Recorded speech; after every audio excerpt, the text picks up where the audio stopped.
അപ്പോൾ ഇന്നത്തെ നമ്മുടെ വീഡിയോ ഒരു സ്പെഷ്യൽ ആയിട്ടാണ് കേട്ടോ, ചിക്കൻ മന്തി. ഞാൻ ഇതിനു മുമ്പ് ചിക്കൻ മന്തി ഉണ്ടാക്കിയിട്ടില്ല, ഇതൊരു ഫസ്റ്റ് ട്രൈ ആണ് കേട്ടോ. പക്ഷേ ഞാൻ പറയുകയാണ്, മസ്റ്റ് ട്രൈ ആയിട്ടാണ്. നമ്മുടെ വീട്ടിൽ തന്നെ പ്രിപ്പയർ ചെയ്യാൻ പറ്റുന്ന, നമ്മുടെ വീട്ടിലുള്ള സാധനങ്ങൾ വെച്ച് മാത്രം ഉണ്ടാക്കുന്ന സാധനം. അപ്പോൾ ചിക്കനിലേക്ക് ഗ്രാമ്പൂ, ഏലക്ക, മല്ലി, കുരുമുളക്, പിന്നെ ജീരകം, പിന്നെ മാഗി ക്യൂബ്സ്. ഇത് നമ്മുടെ ക്രിസ്മസിൻ്റെ സ്പെഷ്യൽ ഡിഷായിരുന്നു കേട്ടോ. പക്ഷെ എനിക്ക് ഇതുവരെ എഡിറ്റ് ചെയ്യാനുള്ള ടൈമൊന്നും കിട്ടിയില്ല. അതൊക്കെ പോട്ടെ. അങ്ങനെ ഇതിലോട്ട് നമുക്ക് കുറച്ച് കുരുമുളക് പൊടിയും ഗരം മസാലയും പിന്നെ കുറച്ച് മുളക് പൊടിയൊക്കെ ആഡ് ചെയ്ത് കൊടുക്കണം കേട്ടോ. പിന്നെ എന്താണെന്ന് അറിയത്തില്ല, ഇത് പറഞ്ഞപ്പോൾ ഇത് ഉണ്ടാക്കുന്നപ്പോൾ എനിക്ക് ഓർമ്മ വന്നത് ഞങ്ങളുടെ വല്യപ്പനെയും വല്യമ്മച്ചിനെയാണ് കേട്ടോ. അതായത് രജിസിൻ്റെ വല്യപ്പനെയും എൻ്റെ വീട്ടിലെ അമ്മച്ചീനെയും. രണ്ടുപേർക്കും എന്തോ ഈ ചിക്കൻ മന്തി എന്നുള്ള പേരിഷ്ടമില്ല. അതിനിപ്പോൾ എന്താ ചെയ്യുക, അതൊക്കെ പോട്ടെ.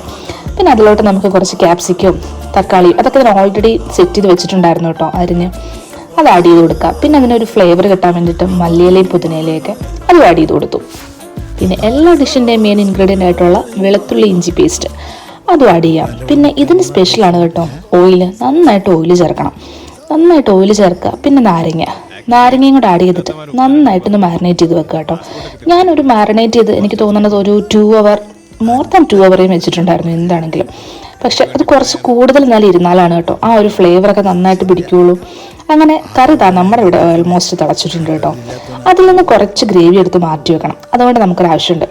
പിന്നെ നമ്മുടെ ആസ് യൂഷ്വൽ നമ്മുടെ റൈസ് സെറ്റ് ചെയ്യുന്നു, ഉപ്പിട്ടു, നാരങ്ങ. നമ്മൾ എങ്ങനെയാണ് ബിരിയാണിക്ക് അതൊന്നും ഞാൻ പറയണില്ല.